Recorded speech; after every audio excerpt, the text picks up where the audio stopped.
पतित पावन श्री गुरु महाराज की, वृंदावन धाम की, श्रील प्रभुपाद की।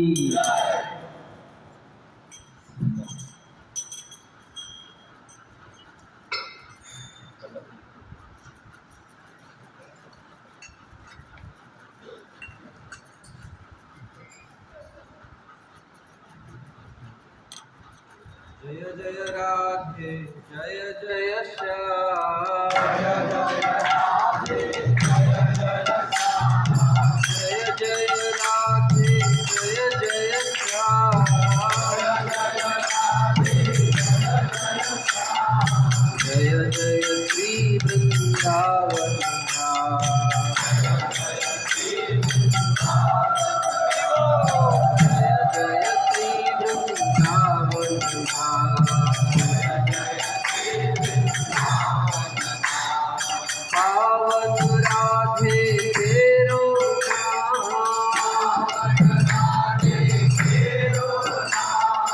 पावन श्री वृंदावन धाम। जय राधे श्याम राधे श्याम राधे श्याम, जय राधे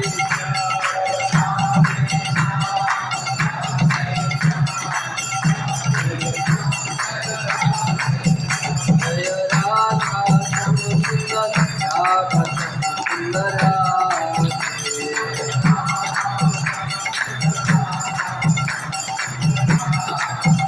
जय राधा श्याम सुंदर राधा श्याम सुंदर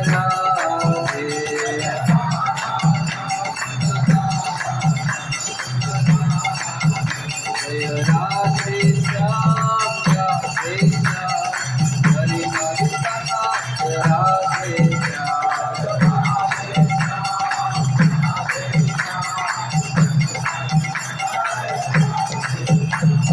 श्याम राधे श्याम राधे श्याम, सीताराम सीताराम सीताराम सीताराम, राजा राम राजा राम राजा राम राजा राम। जय जय प्रभुपाद प्रभुपाद प्रभुपाद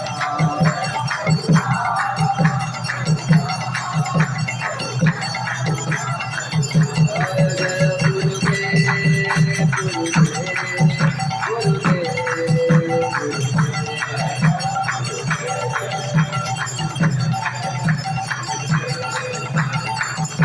हरि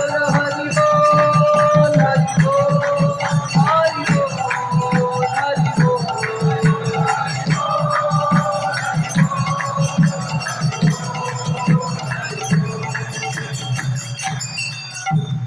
गौर प्रेमानंदे गुरुवर मंगलमय श्री हरिनाम संकीर्तनम की जय। पवित्र विजयादशमी महोत्सव की जय। श्री श्री कृष्ण बलराम की जय। राधा श्याम सुंदर ललिता विशाखा देवी की जय। श्री श्री निताई गौर सुंदर की जय। जगत गुरु श्रील प्रभुपाद की जय। पतित पावन श्री गुरुदेव की जय। श्री गुरुदेव शुभ तिरुभाव महोत्सव की जय। इसकान समस्त गुरु आचार्य वृंद की जय। निताई गौर सितनाथ प्रेमानंदे।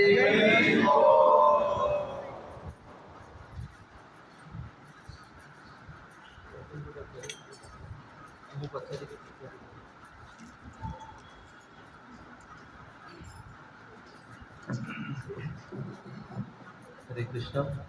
ओम ज्ञानतिमिरन्धस्य ज्ञानाञ्जनशलाकया चक्षुरुन्मिलितं येन तस्मै श्रीगुरवे नमः। नमो विष्णुपदाय कृष्णपृष्ठाय भूतले श्रीमते भक्तिवेदान्त स्वामिनिति नामिने। नमस्ते सारस्वतीदेवे गौरवाणी प्रचारिणे निर्विशेष शून्यवादी पाश्चात्यदेशतारिणे। हे कृष्ण करुणा सिंधु दीनबंधु जगत्पते गोपेश गोपिका कंठ नमोस्तुते। तप्त कांचन गौरांगी श्रीराधे वृंदावनेश्वरी वृषभानुसुते देवी प्रणमामि हरिप्रिये। वाञ्छाकल्पतरुभ्यश्च कृपा सिन्धुभ्य एव च पतितानां पावनेभ्यो वैष्णवेभ्यो नमो नमः। नमो महावदन्याय कृष्णप्रेमप्रदायके कृष्णाय कृष्णचैतन्यनाम्ने गौरत्रिसे नमो नमः। जय श्री कृष्ण चैतन्य प्रभो नित्यानंद श्री अद्वैत गदाधर श्रीवासादि गौर भक्तवृंद। हरे कृष्णा कृष्णा कृष्णा हरे हरे हरे राम राम राम हरे हरे। ओम नमो भगवते वासुदेवाय। ओम नमो भगवते वासुदेवाय। ओम नमो भगवते वासुदेवाय। ओम नमो भगवते वासुदेवाय। ओम नमो भगवते वासुदेवाय। ओम नमो भगवते वासुदेवाय। हरे कृष्ण। आपण मानकु आज तृतीय दिवस व्रत यात्रा को स्वागत। आज बहुत बड़ तिथि विजयादशमी आज प्रारंभ आम आगामी काली आमर अनुष्ठान में पालन करवा। एवं आज मध्य परम पूज्य भक्ति स्वरूप दामोदर स्वामी महाराज तिरोभाव तिथि अधिवास तिथि। तेरे मु प्रारंभ करी आपण माने समस्ते ओडिया बुझी पारछन्ती के जण ओडिया बुझी पारन्ते ओडिया। अच्छा हिंदी रे कहले समस्ते बुझी परिवे। हिंदी हिंदी हिंदी तो आप सबका हार्दिक स्वागत है इस वृंदावन धाम में। तो आज हम प्रयास करेंगे चर्चा करने के लिए किस तरह से इस धाम यात्रा का हम वास्तविक लाभ उठा सकते हैं। तो आज सुबह मंगला आरती कौन कौन गए थे? हाथ उठाइए। मंगला आरती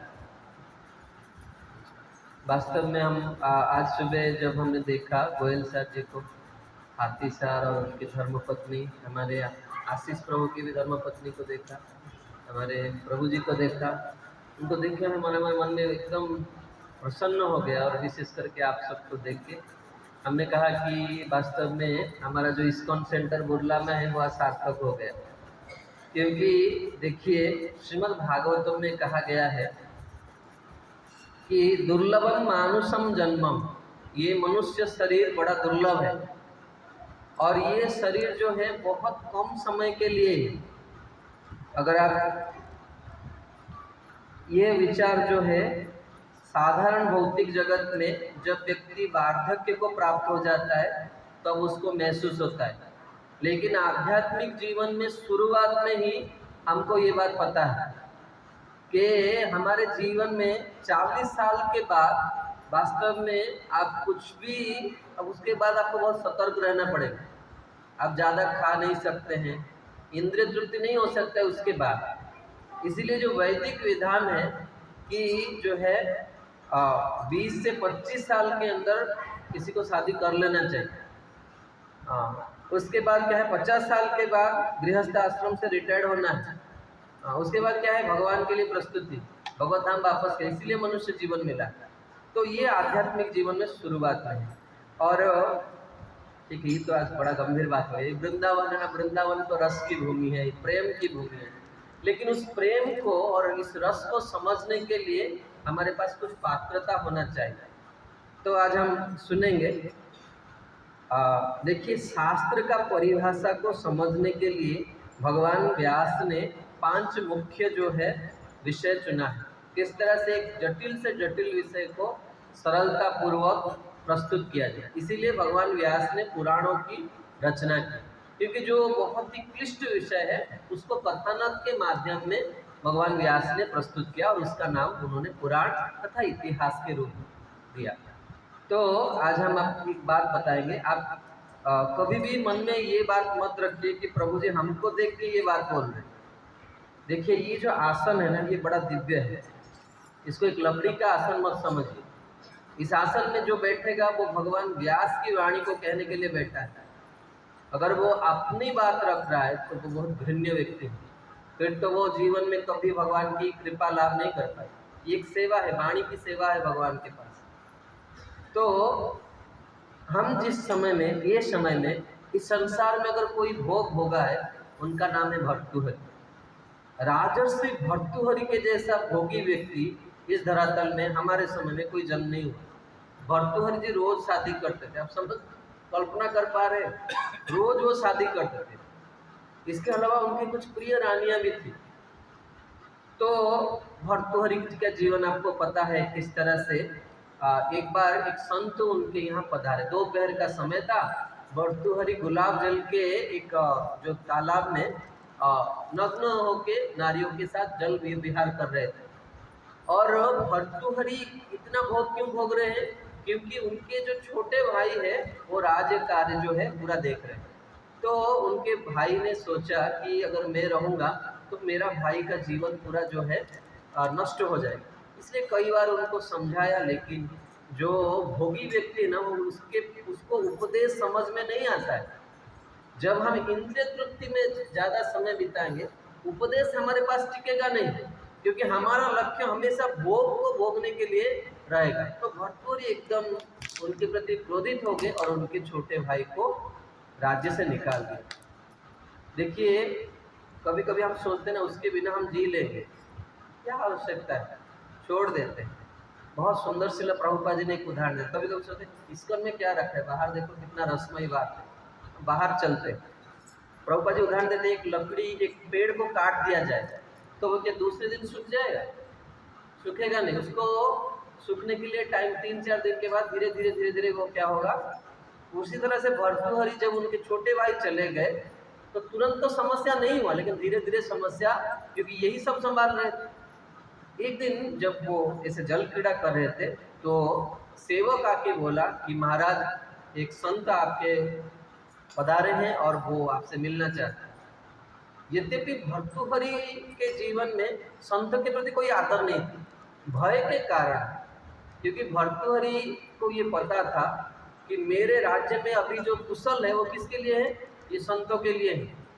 हम भी जीवन में अगर शांति चाहते, सुख चाहते, तो हमारे जीवन में साधु की कृपा रहना चाहिए, नहीं तो कभी जीवन में हम सुखी नहीं रह पाएंगे।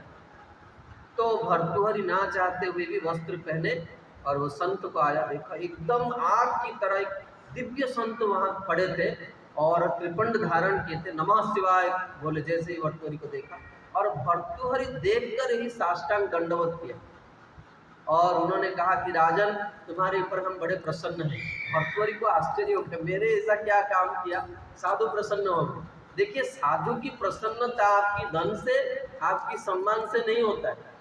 साधु अपना मौज में रहता है, क्योंकि उसका जो लक्ष्य वो तो चू लिया वो। उसने कहा राजन, हमने तुम्हारे राज्य में रह के भगवान शिव का दर्शन पा लिया और अभी हम कैलाश जा रहे हैं, इसलिए हम तुम्हें एक दिव्य वस्तु भेंट देना चाहते हैं। अरे साधु, तुम्हारा पैसा का भूखा नहीं, वो तुमको देने के लिए आया, तुम इस बात को समझ नहीं पा रहे। तो उसने एक दिव्य फल दिया और कहा कि जो इस फल को भक्षण करेगा वो दीर्घायु हो जाएगा। राजा ने सोचा, जिंदगी भर मैंने बुरा किया, मेरी पत्नी जिंदगी भर मेरी सेवा की। हम हमेशा कहते हैं ये गृहस्थ आश्रम बड़ा पवित्र है, और श्रील भक्ति विनोद ठाकुर कहते हैं इसी आश्रम में, इस कलयुग में भगवान को पाना बड़ा सरल है, अतः इसको व्यर्थ मत गवाइए। ये लाइसेंस नहीं मिला है आपको इंद्रिय तृप्ति करने के लिए और दिन में 8-9 बजे तक सोने के लिए। यहाँ भी जैसे एक विरक्त भगवान को पाने के लिए प्रयास करता है, एक गृहस्थ को भगवान को पाने के लिए प्रयास करना चाहिए, लेकिन जो है पद्धति अलग अलग है। कभी कभी हम सोचते कि भगवान को पाना ये सब ब्रह्मचारी साधुओं का काम है, हमारा काम क्या है? इंद्रिय तृप्ति। नहीं, ये आश्रम शब्द लगाया गया ना। आश्रम मतलब क्या है? श्रम करना। मैं ज़्यादा समय आपका नहीं लूँगा, मुझे पता है आप सबका टायर्ड है, नींद भी आ रहा है और हमें दर्शन भी करने जाना है। संक्षिप्त में सार बात को सुन लीजिए। तो उसने सोचा कि मेरी पत्नी मेरी इतनी सेवा की, मैं इस फल को क्यों ना उसको दूँ। और शास्त्र महाभारत में भी लिखा है, अगर कोई अपनी विश्वस्त पत्नी की मांग पूरी नहीं करता है और उसको सम्मान नहीं करता है, जिस परिवार में नारी की आंख से आंसू निकलता है वहाँ लक्ष्मी नहीं रहती। गरुड़ पुराण में भगवती लक्ष्मी देवी ये बात कह रहे हैं और महाभारत के अनुशासन पर्व अध्याय 39 में ये बात कहा है। सत्संग को इतना हल्का मत लीजिए। भगवान की कथा क्या करता है? हमारे व्यक्तित्व को, हमारे विचारों का परिवर्तन करता है। अगर हम कथा नहीं सुनेंगे तो हम वैसे ही कि वैसे रह जाए। इसीलिए उसने अपने फल अपने पत्नी को दिया। संसार बड़ी गजब है, हम सोचते हैं हम उसके बिना नहीं रह सकते, हम उसको प्यार करते हैं। कभी अकेले में अगर पूछा जाए अपनी पत्नी को आपसे वो कितना प्रेम करते, उत्तर आप सुन नहीं पाएंगे। लेकिन ये सबका बात नहीं है, मैक्सिमम ये उत्तर है। हम एक बार गए थे एक जगह में, तो वो पत्नी अपने पति को डांट रही थी कि मेरे पिताजी का मतलब बुद्धि क्या हुआ था, वो तुमसे मेरे शादी करवा दी और तुम्हारे मुंह में क्या है, नाक ही तो है। इतना असुंदर व्यक्ति के साथ मेरा शादी में इतना सुंदर, 80 साल हो गया माता जी, फिर भी अपने पति को पसंद नहीं करती और इकट्ठे रह रहे। मैं सोचा कि 8 दिन के बाद डिवोर्स फाइल मतलब हो जाता। कितना कैसा संबंध था पहले जमाने। इसीलिए पत्नी की हर एक डिमांड को आपको पूरी करना है, हर एक डिमांड को पूरी करना है। ऐसा नहीं कि मुफ्त में बाबा चले जाए। वो साड़ी मांगते तो देना पड़ेगा, जेवर मांगते तो देना पड़ेगा, इसीलिए तो शादी की है ना। और आप देखिए मुफ्त में, गर्मी उनको भी लग रही, वो भोजन पका रही है कि नहीं। आप सोचिए, आप 10 किलो का एक बैग पकड़ के रखिए, 1-2-4 घंटा रहिए तो 9 महीने बच्चे को धारण करती है नारी, क्या देंगे आप उनको? सोच रहे हैं ये खिलवाड़ नहीं है। इसीलिए भगवान ने ऐसी इस दुनिया को रचना किया है, हम आपस में क्या करेंगे, परस्पर की सेवा करके इस जीवन में स्वार्थ गति ही विष्णु। तो उसने पत्नी को दिया। पत्नी को राजा से प्रेम नहीं था, पत्नी का प्रेम मंत्री से था। पत्नी ने, रानी ने मंत्री को फल दिया।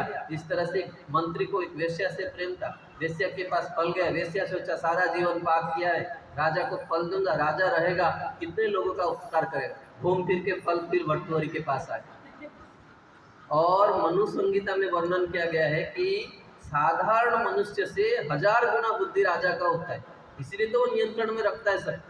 राजा को पता चलने में देर नहीं लगी कि क्या घटना है, और रानी ने उसके सामने ही जलकर भस्म हो गई, किरासिन डाल के जल गई। तो भर्तृहरि को उसी दिन वैराग्य आया और उन्होंने बाद में एक वैराग्य शतकम लिखा, जो प्रत्येक ब्रह्मचारी उसका स्वाध्याय करता है। और भर्तृहरि जब साधु बन गए, उसी समय के एक राजा हुए जिनका नाम है विक्रमादित्य। और उन्होंने भी क्या किया, ये देखिए ये लोग सब राजर्षि हैं। आप सोचो, जो व्यक्ति रोज शादी करता होगा उसका सामर्थ्य कितना होगा। एक पत्नी को हम झेल नहीं पाते, वो रोज शादी कर रहे हैं, कितना सामर्थ्य होगा। और वो उसने क्या किया, राज्य छोड़ के साधु बन गया भगवान को पाने के लिए। और उसी समय में विक्रमादित्य भी एक राजा हुए, जिन्होंने भी क्या किया, संसार छोड़ के वैराग्य हुए। एक दिन एक तालाब में भर्तृहरि नहा रहे थे और उसी तालाब में नहाने के लिए विक्रमादित्य भी आए। और भर्तृहरि जब साधु बन जाते, आप तो हमारे जैसा साधु नहीं, तो जो बैग, ट्रॉली बैग पकड़ के जा रहे हैं हम लोग, लेकिन उस समय क्या होता है, एक झोला में जितना आवश्यक कपड़ा है, कुछ बर्तन है, बांध कर ऐसा डाल देते थे, चलते थे। कुछ लोग करपत्र भी हो जाते, जो दोनों राजा थे तो कुछ सामान था। तो भर्तृहरि एक पेड़ के ऊपर अपना जो है बैग डाले, तो उसी पेड़ के ऊपर विक्रमादित्य का रखने की, तो भर्तृहरि नहा रहे, अरे बाबा वहां पे मत रखो, ये मेरा डाला है, ये मेरा पेड़ है, आप दूसरे पेड़ में रखो बैग। उसने कहा ये मेरा पेड़ है, मैं रोज इसमें रखता हूँ। तो दोनों के बीच में झगड़ा हुआ, दोनों राजा थे। आप सोचिए झगड़ा कितना जोर से होगा। तो ये मेरा है, वो मेरा है।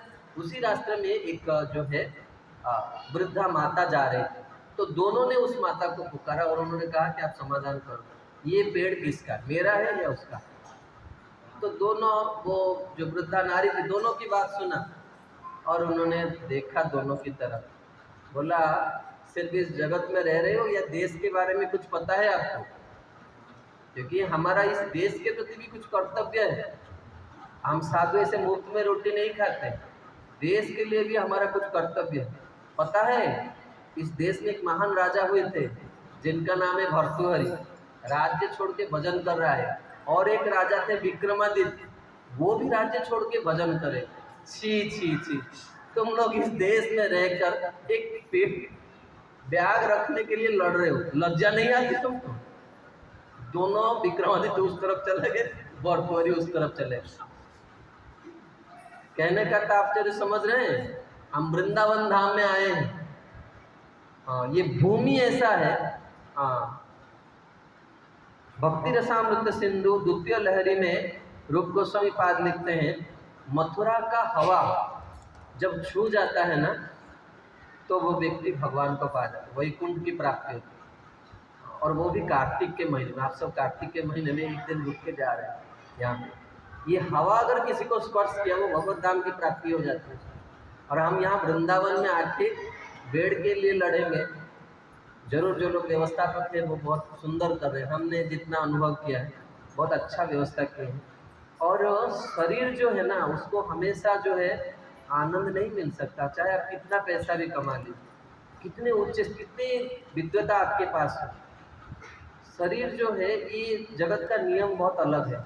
श्रीमद् भागवतम में 11वां स्कंद में 4थे अध्याय में करभाजन कह रहे हैं, इसकी बात कह रहे हैं। हम जैसे इंसानों की बात नहीं है, इन मनुष्य की बात छोड़िए, देवताओं की बात छोड़िए, गंधर्वों की बात छोड़िए, भगवान की बात कहा जा रहा है। भगवान भी जब आते हैं उनको परमानेंट सुख नहीं मिलता है इस जगत में। भगवान खुद ये दिखा रहे हैं, सुदुस्तेज्य सुरेप्सित राज्य लक्ष्मी धर्मिष्ठ आर्य वचसा जदगादरण्यम माया मृगम दैत इप्सितम मन्वधावन वंदे महापुरुष ते चरणारविंद। आज दशहरा भी है और दशहरा का दिन का महत्व है, भगवान ने दम्भ और अहंकार का नाश किया। रावण बड़ा दम्भी था और बड़ा अहंकारी था। तो आज के दिन हम भी राम जी के चरणों में प्रार्थना करें। हमारे मन में जो थोड़ा बहुत अहंकार है ना, कभी कभी हम सोचते क्या अहंकार है, 2-4 बार अगर पेट खराब हो गया, अपने आप ठीक से उठ नहीं पाएंगे, किसी का सहारा लेके उठते हैं और अपने आप को बड़ा समझते हैं। तो राम जी राजा होने वाले थे और जिसी दिन राजा होने वाले थे उसी दिन वन में गए, उसी दिन। और एक भी राज के पोशाक अपने में नहीं रख सकते।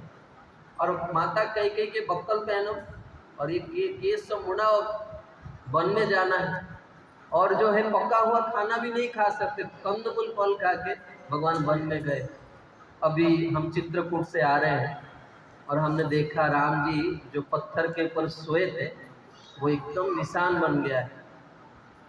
महाराज भरत वाल्मीकि रामायण में लिखा है, जब देखे उस शिला को मूर्छित होकर गिर गए।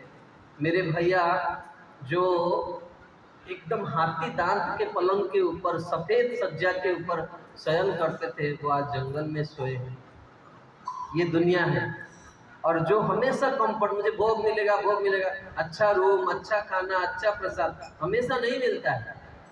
इसीलिए भरत ऋषभ देव कहते हैं अपने पुत्रों को, तपो दिव्यम पुत्र का कहा।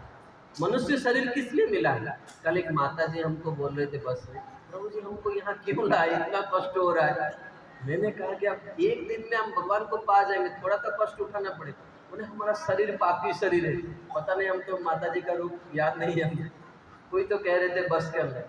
अरे भाई, इसीलिए तो हम आए हैं इस्कॉन में। इस्कॉन में क्यों आए हैं?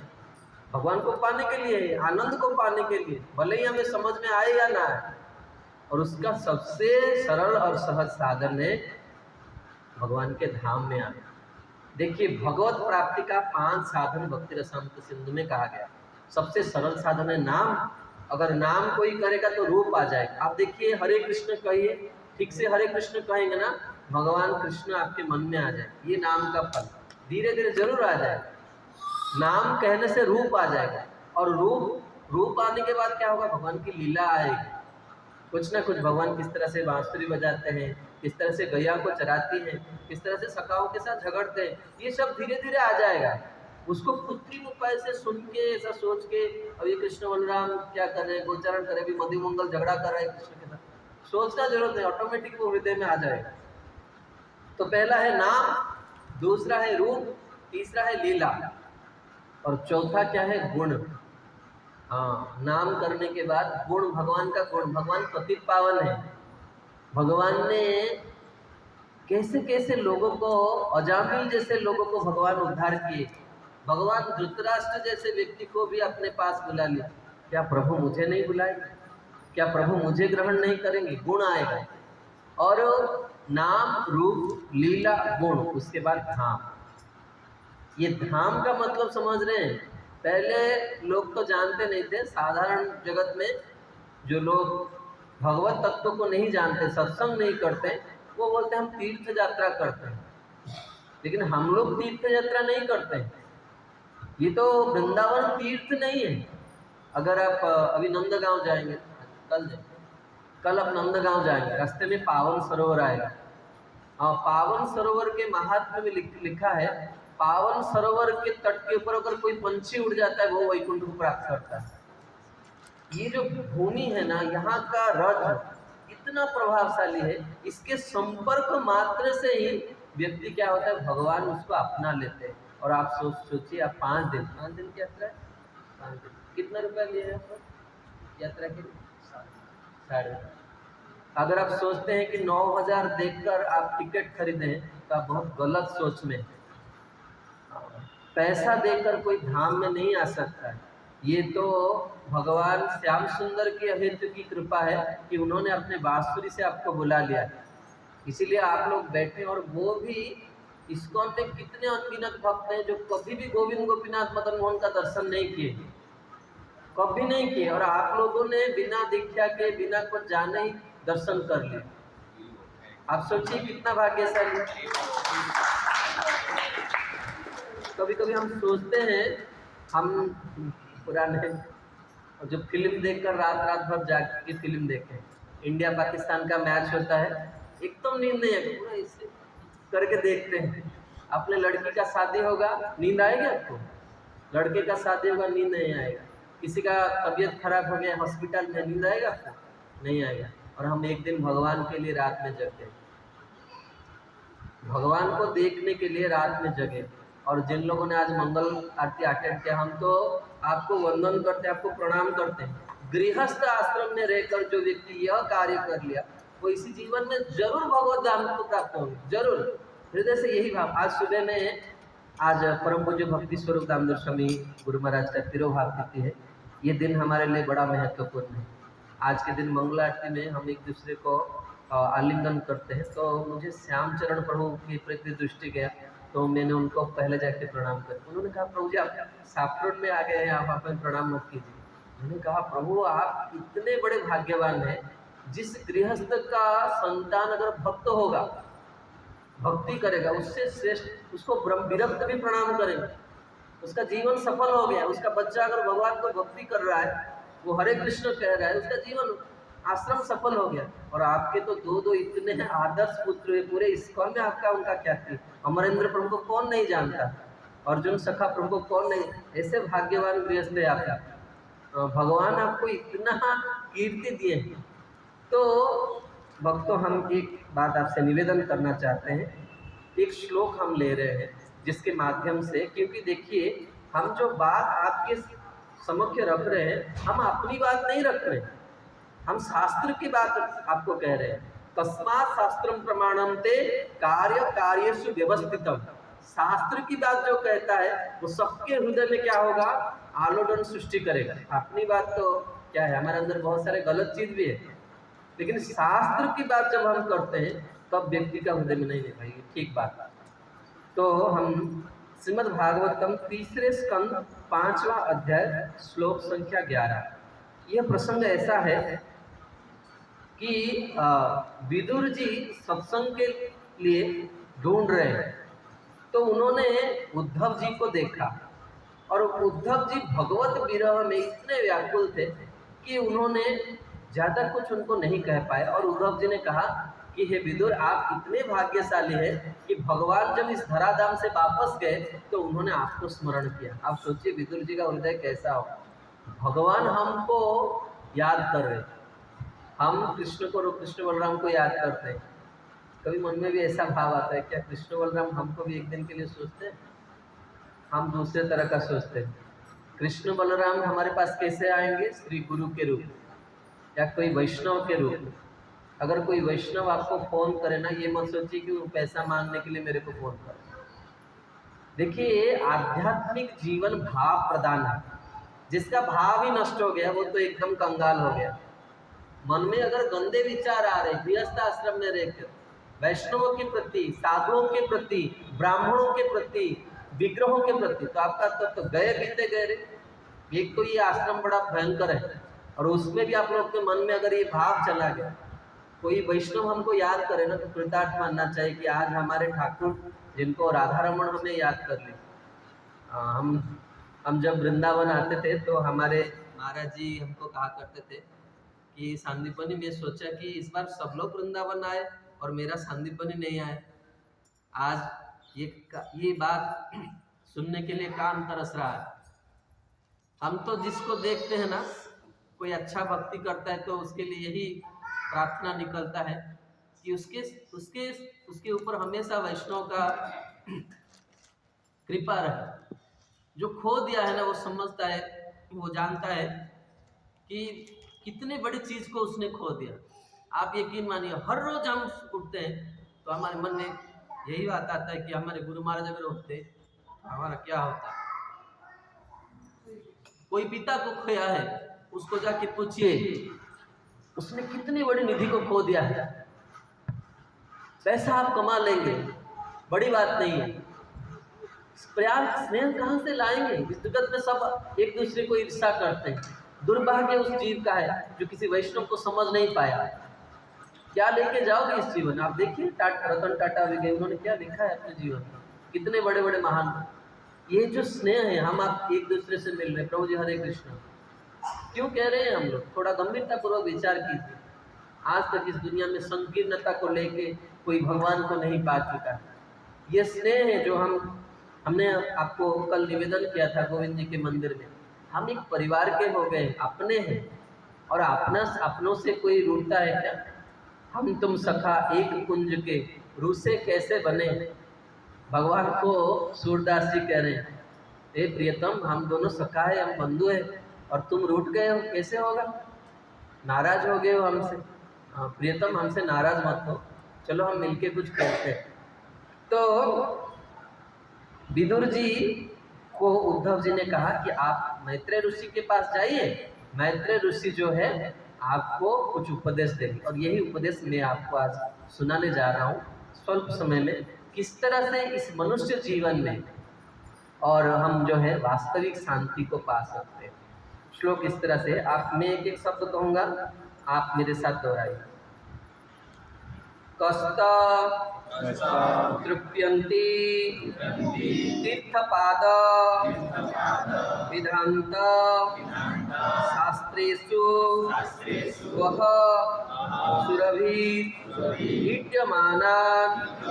यः कर्ण नाड़ीं पुरुषस्य यतो भव प्रदां गेह रतिं छिन्नति। यहाँ पे मैत्रेय विदुर संवाद में कहा जा रहा है कि इस मानव समाज में कौन तृप्त हो सकता है अगर वो भगवान के विषय में पूर्णतः नहीं सुनता है, भगवान के चरणों में उसकी मति नहीं रहता है। तो ये जितने भी तीर्थ स्थान हैं जो कि महान ऋषियों के द्वारा, भक्तों के द्वारा पूजनीय है, वो उसका लाभ नहीं उठा पाएगा। भगवान के विषय में सुनने मात्र से ही उसकी संसार की जो आसक्ति है और जो संसार में वो दुख झेल रहा है वो दूर हो जाता है। इसीलिए बाहर के लोग जो है ना वो मंदिर मंदिर घूमते हैं। हमने देखा पिछले साल भी यात्रा में देखा कि आप लोग कथा सुनने में रुचि रखते हैं। भले ही हमारा दर्शन थोड़ा, कुछ लोग होते हैं ना पूरा ब्रज के चक्कर लगाएंगे, अभी राधा रमन तुरंत जाएंगे, राधा रमन फिर तुरंत जाएंगे श्याम सुंदर, आके पूछेंगे प्रभु जी क्या देखा, याद नहीं है प्रभु जी, इतने सारे देखा कुछ भी याद नहीं। इससे अच्छा है कि हम एक जगह में बैठे राधा रमन को देखे तो देखते रह गए। क्या भगवान आपके आकर्ण दीर्घ लोचन है, कैसे मंद मंद मुस्कान है, कैसे कैसे छोटे छोटे दंतली है, कैसे सुंदर चरण कमल है, और सेवक ने कितने सुंदर नूपुर लगाया है, कैसे कमर दुबंदी बांधा है, कैसे भगवान बांसुरी पकड़े हैं। यही दृश्य देखकर एकदम उसके बाद क्या करना है, उसको नेत्र में भरकर हृदय में रख लेना है। और जब हम रुल्ला जाएंगे ना, संबलपुर जाएंगे, तब सोचना है राधा रमन सरकार इस तरह से इस बार कैसे दर्शन किया, तब हम रोज वृंदावन में रह सकते। अगर कथा नहीं सुनेंगे तो दर्शन ठीक से नहीं होगा, और दर्शन ठीक नहीं होगा तो याद कैसे करेंगे। और भगवान के विषय में सुने बिना कोई तीर्थ में उसका लाभ नहीं उठा पाएगा। तो ये वास्तव में तीर्थ यात्रा का फल ये है कि हम भगवान के बारे में सुने। तो ये भूमि ऐसा है, मैं हम अपना एरिया का बात कह रहा हूँ, ये लगभग 2011 की बात है। बरगढ़ से कोई है आप में से, बरगढ़ से, बरगढ़ क्षेत्र प्रांत से कोई एक लड़की आई थी, और बहुत आर्थिक स्थिति उनका सही नहीं था, तो अपने पिता के साथ जनरल टिकट लेके वो वृंदावन में आई। और जैसे ही वो बच्ची गिरिराज परिक्रमा किया तो उसको बांसुरी का धुन सुनाई पड़ी। तो उसने अपने पिताजी को पूछा, जैसे भी आप पश्चिम उड़ीसा के भाषा में आप सोच लीजिए, उसने पूछा कि बाबा आपको कुछ सुनाई दे रहा है? तो उसके पिताजी ने कहा नहीं मुझे कुछ नहीं सुनाई दे रहा है। तो उसने कहा कि मुझे बांसुरी की सुन सुनाई दे। उसने कहा बेटी तुम जो है थोड़ा भोली हो, यहाँ ना लोग कीर्तन वगैरह करते हैं तो तुमको ऐसा ही सुनाई देता हो। तो उसने अपने पिताजी का बात मान ली। तो रास्ते में आप देखते हैं गिरिजा परिक्रमा करेंगे तो कितने जगह खाली है जहाँ पे कीर्तन वीर्तन, वहाँ पे भी सुनाई दे रहा है। और सिर्फ बांसुरी की धुन सुनाई नहीं दे रहा है, उसको एक बड़ा सुगंध महसूस हो रहा है। कभी कभी देखेंगे कुछ व्यवस्था नहीं लेकिन सुगंध आ रहा है, तो ये भगवान कुछ कुछ सिम्टम्स देते हैं उनको अनुभूति देने के, बताने के लिए कि मैं तुम्हारे साथ हूँ। तो उसने अपने पिताजी को बार बार इस बात का जिक्र किया। तो अंत में मेरे जो काउंसिलर थे वो राधा कुंड के तट पे खड़े थे, और जो है ना हम लोग तो उड़िया लोग को देख के पता चल जाता, माता जी ऐसे कपड़ा पहना है तो उड़िया ही है। तो उन्होंने पहचान लिया कि आप उड़ीसा से हैं, और हमारे महाराज जी राधा कुंड के प्रति बड़ा श्रद्धा रखते हैं, जो भी आते हैं उनको कुंड में एक बार नहाना चाहिए। तो उन्होंने पूछा आप कहाँ से आए? उन्होंने कहा कि बरगढ़ से। अरे अपने प्रांत के लोग हैं, ये तो श्री जी। तो उस लड़की ने हमारे महाराज जी को कहा कि महाराज जी हम ऐसा ऐसा सुन रहे हैं, मेरे पिताजी ऐसा कह रहे हैं, ये सत्य है कि हम सुन रहे हैं? तो हमारे महाराज ने कहा ये बिल्कुल सत्य है कि भगवान आपको पुकार के लाए हैं, और आपके पिताजी का जीवन धन्य है कि वो आपके साथ आए, और आपको बांसुरी का धन। हमारे महाराज जी उस लड़की को चरण पूरा एकदम दंडवत की कि आपको भगवान की बांसुरी सुनाई दे रहा है। और उन्होंने उनको एक राधा कृपा कटाक्ष स्तोत्र का पर्ची दिया ओडिया में लिखकर। उन्होंने कहा कि बच्ची तुम इसको रोज पाठ करना, बहुत जल्द तुम्हें भगवान का दर्शन हो जाएगा। ये भूमि भगवान को दे देता है।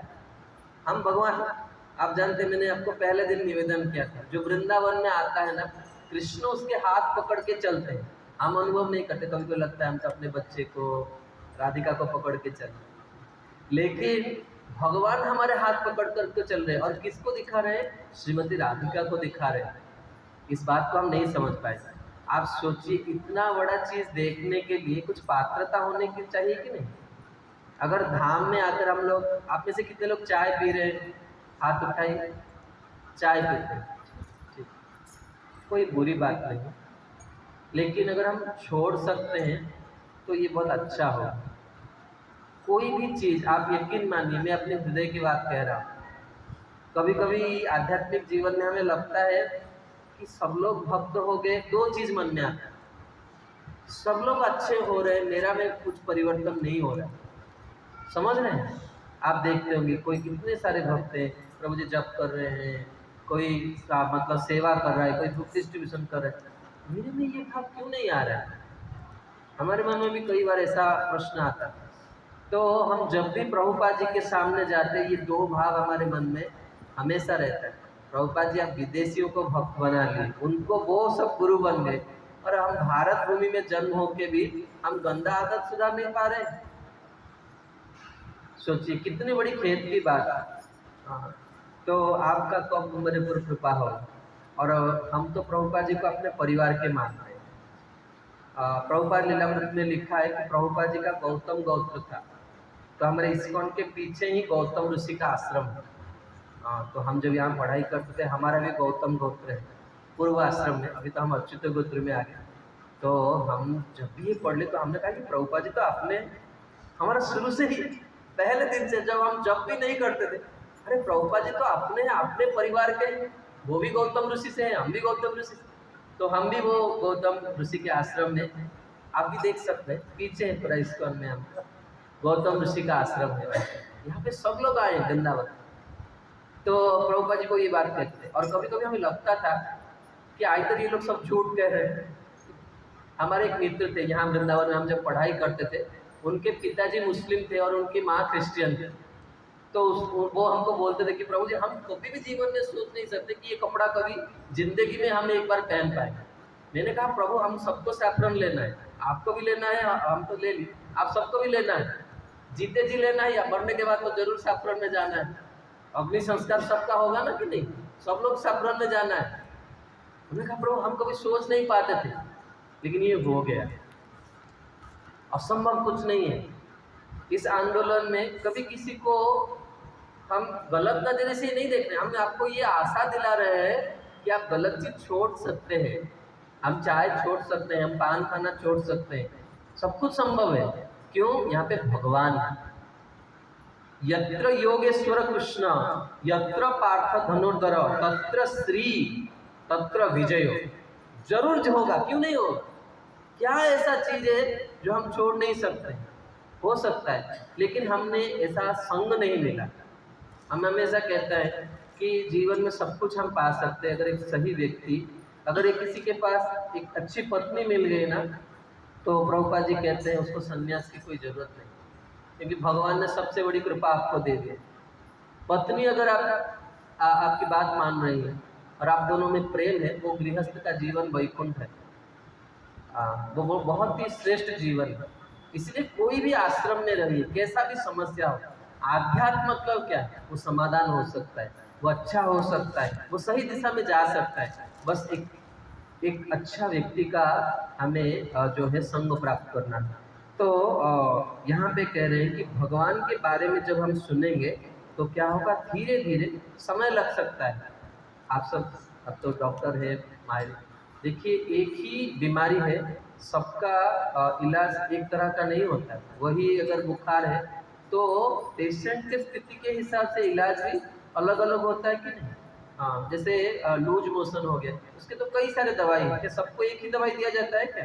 डॉक्टर पूछते हैं कल रात आपने क्या खाया, आपकी जीवन शैली कैसा है। हम आपको एक जीवन का अनुभूति सुनाते हैं। हमें एक बार बुखार हुआ और उस समय हम अकेले थे, ब्रह्मचारी, मतलब इसे आश्रम में नहीं थे लेकिन ब्रह्मचारी बन गए थे। घर में पास में कोई अपना नहीं था, इतना तेज बुखार आया आप सोच नहीं सकते। तो मेरे बड़े भाई हमको फ़ोन किए कि अच्छे हॉस्पिटल में दिखा। तो हमने टेस्ट किया, लगभग 4,000 रुपया खर्चा किया। कितना भी दवाई खाए 5-6 दिन में बुखार ही कम ही नहीं हो रहा। तो उन्होंने कहा कि तुम लोग जो साधु बन गए हो ना, तुम्हारा पैसा खर्च करने का मतलब ये नहीं है। अरे अच्छा हॉस्पिटल में जाओ, जल्दी ठीक होगे तो मतलब सोचते हो कि तो वजन करोगे। तो उन्होंने जब थोड़ा जोर से कहा तो हम गए, तो हॉस्पिटल में ही हमारा सेंस चला गया और फेंट हो गया। तो हम अकेले ही उठे और दिखाए, टेस्ट में तो कुछ नहीं हुआ, रिपोर्ट तो सब ठीक निकला, बुखार ही कम नहीं हुआ। तो उनके हमारे पिताजी के हमारे बड़े भाई के जो ससुर थे, उन्होंने कहा आप एक बार मेरे पास आइए, हमारे एक फैमिली डॉक्टर है, उनको दिखाते हैं, फिर नहीं तो एक अच्छे हॉस्पिटल में जाए। तो हम उनके पास गए, तो वो मुझे बीमारी के बारे में कुछ नहीं पूछे, आप प्रभु जी कब से साधु हुए, क्या आप करते हैं। तो वो एक जोगी के आत्मचरित्र है ना, उनको उस किताब के बारे में मेरे को पूछे। और हमें भी जब कोई किताब के बारे में बोलता हमें बड़ा अच्छा लगता है। हम लोग बात करें, लास्ट में उन्होंने बोला कि प्रभु जी आप जब ज़्यादा हम घूमते हैं ना तब बुखार होता है, तो उन्होंने कुछ 10-11 रुपए का हमको मेडिसिन दिया और उसने फिर उन्होंने बोला कि प्रभु जी हम आप नेक्स्ट टाइम मेरे पास नहीं आएंगे। और हम उस वक्त लगभग 5,000 रुपया खर्चा कर चुके हैं, 11 रुपये मेडिसिन में हमारा बुखार गया है। तो उसी दिन से उस बात से मुझे एक बात महसूस हुआ, भाई ऐसा एक टीचर जीवन में चाहिए जो इतना कठिन विषय लगता है ना हमको भगवान को समझना, आनंद को पाना, वो मुट्ठी का खेल भाई बच्चा लो तो हमको पता भी नहीं था क्या वृंदावन है, क्या राधा रानी क्या है, वृंदावन क्या है। तो महाराज जी बोले हाँ संदीपनी आप जो है आप वृंदावन आ जाओ। जो भी कहते ठीक है महाराज जी हम जाने में पता था कि महाराज जी हमको प्रेम करते हैं। जब भी बोला था कितना तेज बुखार मतलब गर्मी हो सर्दी हो, महाराज जी ने कहा जरूर जाना चाहिए। यही आध्यात्मिक जीवन है, हमें सब कुछ मिल सकता है अगर आप सही में ईमानदारी पूर्वक। कितनी बार पहली बार वृंदावन आए हैं? वृंदावन पहली बार कौन कौन आए हैं? आप देखिए जो पहले बार, अरे बाप आप तो बड़े भाग्यशाली। बच्चे को देखे हमें कैसा भाग्य है। कितना उम्र है आपका? उम्र 10। सोचिए हम 20 नहीं हम 22-23 साल में हम वृंदावन पहली बार है। 10 साल का बच्चा वृंदावन में आ रहा है तो बस में देख के बोलते प्रभु जी हरे कृष्ण। क्या भाग्य है आप सोचिए कितना। हम बच्चों को देखे हमें बड़ा मतलब ये लगता है क्या भाग्य है भाई इनका। विकार आने से पहले प्रभु के साथ संबंध हो गया। इसीलिए व्यक्ति गृहस्थ जीवन में जाता है। गृहस्थ इसलिए बनता है कि इन बच्चों के शास्त्र में ये तो भगवत स्वरूप ही है। हाँ तो हम आपको 3 बात बताएंगे और अपनी वाणी को विराम देंगे। समय भी हो गया। अनुपम श्यामा हृदय कमल से किस तरह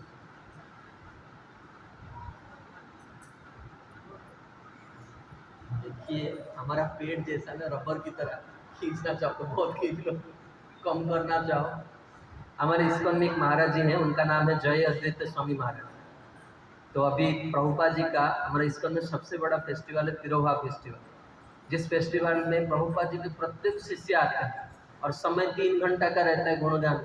सबको 2 मिनट का टाइम मिलेगा। ज़्यादा बोलोगे तो वो माइक्रोफोन बंद करेगा, जो मैनेजर जोर से चिल्लाएगा बंद करो जितना हो। तो शास्त्र में कहा गया है स्वल्पम च प्रियम च वाग्मिता उच्यते। हमने आपको कहा कभी कभी हमारे माता जी कुंती में आगे बैठी एक भी चीज़ छूट गया तो एकदम दुखी हो जाता है, प्रभु जी इस बार छूट गया। हमने कहा कि वृंदावन पूर्ण है, भक्ति जीवन पूर्ण है, एक ही मंदिर क्यों ना दिखे तो पूर्ण है। आपका जीवन धन्य, आप लोग सेवा कर रहे हैं, मंदिर में आ रहे हैं। हाँ हमारे ये आए ना बाल कृष्ण प्रभु, उनका भाव मुझे बड़ा अच्छा लगा। मैंने कहा प्रभु आप मत जाइए। मैंने कहा प्रभु हम जाएंगे तो कम से कम वृंदावन में रहे। ये परम पूज्य श्री राधा गोविंद महाराज जी का भाव। मैंने कहा देखिए आप ठीक से जप कर रहे हैं, आपका कितना सुंदर विचार है। कम से कम हम दर्शन नहीं कर वृंदावन में तो है ना, और राधा रानी देख रही है, श्री जी देख रहे हैं, हम वृंदावन में आ गए। तो आध्यात्मिक जीवन क्या है? हर चीज में अच्छाई को ढूंढ, समझ रहे हैं? अगर हमें बुराई दिख रहा है तो हम गलत स्थिति में। तो हम आपको 2 चीज बताएंगे किस तरह से हम ब्रज को लेके अपने साथ जाते हैं। हम हमेशा माता जी को कहते हैं कि हम हमेशा वृंदावन में रहते हैं। हमने जिस दिन से भक्ति किया है उसी दिन से हम वृंदावन में रहते हैं। भले संसार, प्रभुपाद जी इस बात को कहा करते, ये प्रभुपाद जी की शिक्षा है। तो कैसे आप में से कितने लोग वृंदावन में रहना चाहते हैं? हाँ जो तुरंत हाथ उठ गया ना वो बड़े भाग्यशाली। हाँ तो हम हमेशा ब्रज में रह सकते हैं, भले ही अपने कर्म के हिसाब से हम दुनिया में कहीं भी नौकरी करें, कहीं भी हम ना रहें, लेकिन हम ब्रज में रह सकते हैं। तो कैसे रह सकते हैं? एक बहुत सरल साधन हम बताएंगे, बाकी आपके ऊपर निर्भर है। विश्वास से मिड़ई कृष्ण करके बोध। हमारे महाराज जी ने कहा, हमने उसको ग्रहण कर लिया, आज तक वृंदावन में रह रहे हैं। आपको भी, हम अपनी बात नहीं करें, शास्त्र की बात है। और ये किसने कहा है? भक्ति रसामृत सिंधु में अंतिम लहरी में रूप गोस्वामी पाद कहते हैं कि सबसे अच्छा है कि आप कोई आके वृंदावन में रह जाए, ये सबसे उत्तम बात है। लेकिन अगर वृंदावन में नहीं रह पा रहा तो जब भी हम जाते हैं ना, रमणवती गए थे, इतने कोमल बालू थे, उसी वाली में कृष्ण बलराम खेले थे। उसी किसी एक पेड़ को मन में रख लिया, या राधा रमन सरकार को रख लिया, किसी एक कुंड सरोवर को मन में रख लिया, और रोज सुबह उठना है उसको याद करना, बस इतना ही 2 सेकंड का काम है। हम रोज बिस्तर से उठते हैं और श्री राधा कुंड को एक बार स्मरण कर लेते हैं, प्रिया जी हम आपके हैं, बस हो गया, हम वृंदावन में। किसी एक चीज को, यहाँ जा रहे हैं ना, पास सामने देखिए वो पेड़, ये कोई मामूली पेड़ नहीं है। हाँ, आप आज भी अगर थोड़ा जिसका नींद पतला होगा ना, हमको हमको पता नहीं आप कैसे सोते हैं, लेकिन हम जब विद्यालय में यहाँ रहते थे तो कई बार रात को सुनते थे, हमारे विद्यालय में पास में बहुत मोर रहते हैं, और मोर जैसे ही रात को लगभग 2:45 से 3:15 के बीच राधे राधे राधे, यहाँ पे राधा करावसित पल्लवल्लरी के, राधा पदांक विलसन मधुरस्थली के, राधा यशो मुखर मंत खगावली के, राधा विहार विपिन रमताम मनो में। मनरे ए बृंदा विपिन को ए ब्रज वन को कौन मन को वन करिया पड़े, केमती करिया पड़ो ना, जेकोसी गोटे वृक्ष को। हमें याद है हमारे महाराज श्री के समाधि के सामने, हमारे उड़ीसा में उसको गंगोशिवली कहते हैं, छोटा छोटा फूल होता है, बड़ा खुशबूदार फूल होता है, वो पेड़ था। और हमारे मणिपुर की एक रानी थी, उसने अपनी सारी संपत्ति बेच दिया और सारा पैसा गुरु महाराज को दे दिया, और बड़ा तपस्वी शरीर था। हम आज तक उन माँ जी, मतलब हम तो मैया बुलाते हैं उनको, और वो ब्रह्मचारियों के बीच रहती थी, जैसे माता सबरी रहती है ना ब्रह्मचारियों के बीच में, वैसे रहती थी। और हमेशा हम सबको एकदम बच्चे की तरह, देखिए गृहस्थ को कैसा रहना चाहिए, कोई गृहस्थ व्यक्ति जब भी ब्रह्मचारी को देखे ना, उसको अपने पुत्र के जैसा स्नेह करना चाहिए, तब वो उसके जीवन में आनंद ही आनंद। और मैया हमको वैसे ही प्रेम करती थी। आपको सुनकर आश्चर्य होगा, उत्थान एकादशी के दिन उसने राधा कुंड का परिक्रमा किया और आके गोपाल जी को प्रणाम किया और शरीर छोड़ा। क्या सौभाग्य है, अपनी सारी संपत्ति बेच दिया, सब पैसा गुरु महाराज को दे दिया, आके राधा कुंड में बसने लगी और भगवत धाम चली। आपको और मोहन प्रभु को देखिए, अपने मंदिर में हमने देखा, कोई ज्यादा विद्वान क्या, वो तो 3 क्लास तक पढ़ाई किए थे, गुरु महाराज तो एकदम टॉप क्लास साइंटिस्ट थे, नोबेल प्राइज हुई। कैसे बात किया उनके साथ, लोग कहते भाषा का, हम भाषा समझ नहीं पाते, हम कथा सुन नहीं पाते। अरे भाई, तुम्हारे हृदय का भाव का तुम्हारा एकदम मर गया, सूख गया, भाव बिल्कुल नहीं। भाव अगर अच्छा होना, सही होना, तो भाषा कुछ भी हो समझ में आ जाता है। हम जब इस्कॉन में नहीं आए थे तो हमारी माँ हमको रोज सुबह उठाती थी और हमें कथा सुनाती थी। हमें याद है एक दक्षिण भारत की एक माता जी हैं, उनका नाम है प्रेमा पांडुरंगा जी, आपको इंग्लिश में भागवत कहती है, बड़े मधुर स्वर है, बड़े मीठा बोलती है, हिंदी भी बोलती है तो एकदम हृदय को छू जाता है। इंग्लिश में भागवत